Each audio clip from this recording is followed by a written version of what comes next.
Azad Samaj party के राष्ट्रीय अध्यक्ष नगीना सांसद चंद्रशेखर के काफिले पर हुआ पथराव। पुलिस एवं पार्टी के लोगों ने राष्ट्रीय अध्यक्ष नगीना सांसद चंद्रशेखर को निकाला सेफ।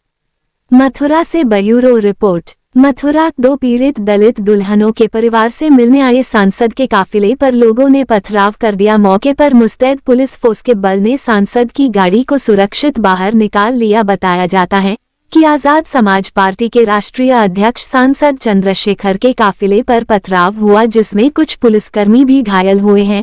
हालांकि चंद्रशेखर सांसद सुरक्षित हैं। बताया जाता है कि वह थाना रिफाइनरी क्षेत्र के करनावल गांव में पीड़ित परिवार से मिलने के लिए गए थे और वह मिलकर के भारतीय नगला को जा रहे थे। इस दौरान भगत नगर में उनके काफिले पर पत्थर फेंके गए। पत्थरबाजी की घटना को लेकर पुलिस बल मौके पर पहुंच गया। पुलिसकर्मी और पार्टी के कार्यकर्ताओं ने घेर कर चंद्रशेखर आजाद की गाड़ी को सुरक्षित बाहर निकाला और उन्हें बचाया। मौका पाते ही उपद्रवी वहां से फरार हो गए। इसके बाद चंद्रशेखर आजाद अपनी गाड़ी से उतरे। बताया जाता है कि चंद्रशेखर आजाद थाना रिफाइनरी क्षेत्र के करनावल गांव में पीड़ित परिवार में 2 बेटियों की शादी टूटने की खबर पाते ही चंद्रशेखर आजाद उन पीड़ित परिवार से मिलने के लिए पहुंचे थे, जहां पर दबंगों ने 2 सगी बहन बनी दुल्हन के चेहरे पर कीचड़ लगाया था तथा उनकी शादी में उपद्रव किया था। बारातियों को भी पीटा था। ये सब जानने के बाद सांसद चंद्रशेखर आजाद उन पीड़ित परिवार के घर मिलने के लिए गए थे।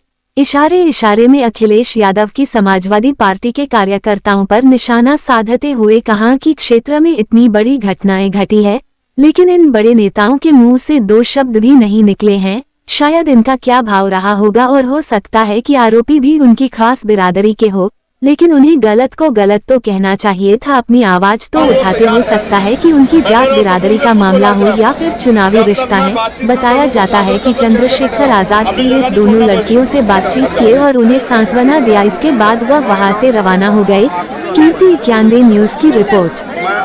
भरोसा कानून व्यवस्था में बहुत है कि जब किसी पे मुसीबत आती है तो पुलिस उसके लिए सुरक्षा चक्र का काम करती है, उसको न्याय दिलाने का काम करती है। लेकिन यहाँ कुछ इस तरह की परिस्थिति बनी है कि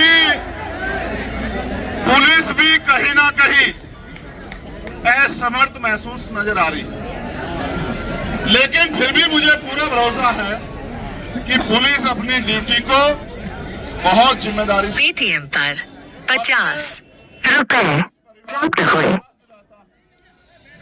कि हम सब लोग आपके साथ हैं। अगर निश्चित समय के अंदर सब लोग अपराधी जिन्होंने ये आप पे हमला किया गिरफ्तार नहीं हुए और आपको किसी भी तरह डरा धमका परेशान किया गया, तो मैं आपको विश्वास दिलाता हूं कि हम लोग दिल्ली से और यहां तक पैदल मार्च करेंगे। इस बात को आप याद रखना। लेकिन अभी मैं आपसे भी आग्रह करूंगा कि आप, क्योंकि लड़ाई लंबी है, एक दिन में तो न्याय नहीं मिलता है। आप लोग अनुशासन के दायरे में आपने इतनी बड़ी संख्या में आके इस परिवार को एहसास दिलाया कि हम सब लोग आपके साथ हैं।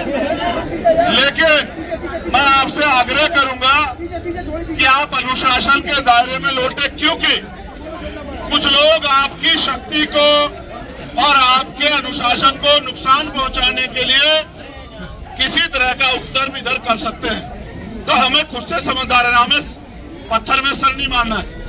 अगर कहीं किसी के साथ कोई घटना हो या इस तरह कोई घटना आए तो थोड़ा सा बचाव करके पुलिस को सूचना देके कार्रवाई करवानी। समझे नहीं समझे? वो चाहते हैं कि हम उनसे लड़ने का हमें नहीं सिखाया किसी ने। हमें संविधान ने, बाबा साहब अम्बेडकर ने संघर्ष करने का काम अपने अधिकारों के लिए सिखाया है। वो क्योंकि वो बचना चाहते हैं, इसलिए इस तरह की घटनाओं को अंजाम दे सकते हैं। ये चैलेंज नहीं है, समझ रहे हो? कायरता कभी चैलेंज नहीं होती। मैं आपसे आग्रह करूंगा, मेरी बात मानते हो ना? अनुशासन में जाओगे ना? कोई अगर आपको रोके, आपके साथ झगड़ना करने की कोशिश करेगा तो उससे दूर होके जाओगे ना? पक्का वादा कर रहे हो? एक निवेदन मेरा पुलिस और एडमिनिस्ट्रेशन को भी है मैं सब कुछ एक्सेप्ट कर सकता हूं, लेकिन अपने लोगों के खिलाफ हिंसा स्वीकार नहीं कर सकता। मैं एसपी साहब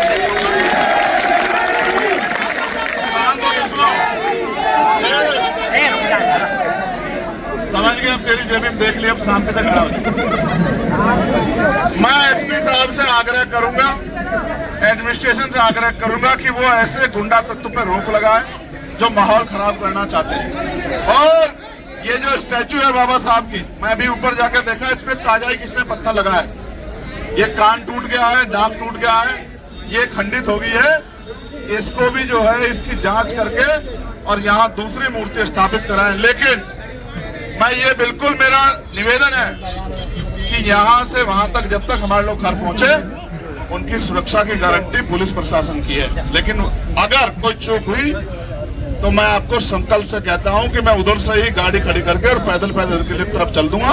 अगर मुझे कहीं से सूचना आई कि मेरे किसी बच्चे पे कोई कंकड़ लगी है, मेरी बात को आप याद रखो, ये मेरा आपसे निवेदन है। मैं अपने एक बार ऐसे हाथ उठाओ, ऐसे बैठे बैठे, अनुशासन में जाओगे नहीं जाओगे? पक्का? ठीक है। मैं आपको भी कहता हूं, आप आंसू मत बहाओ, हम सब लोग आपके साथ है नहीं चाहते? सब लोग आपके साथ, आप अकेले नहीं है। पार्लियामेंट से लेकर सीनेट तक आपकी लड़ाई लड़ी है, ठीक है? लेकिन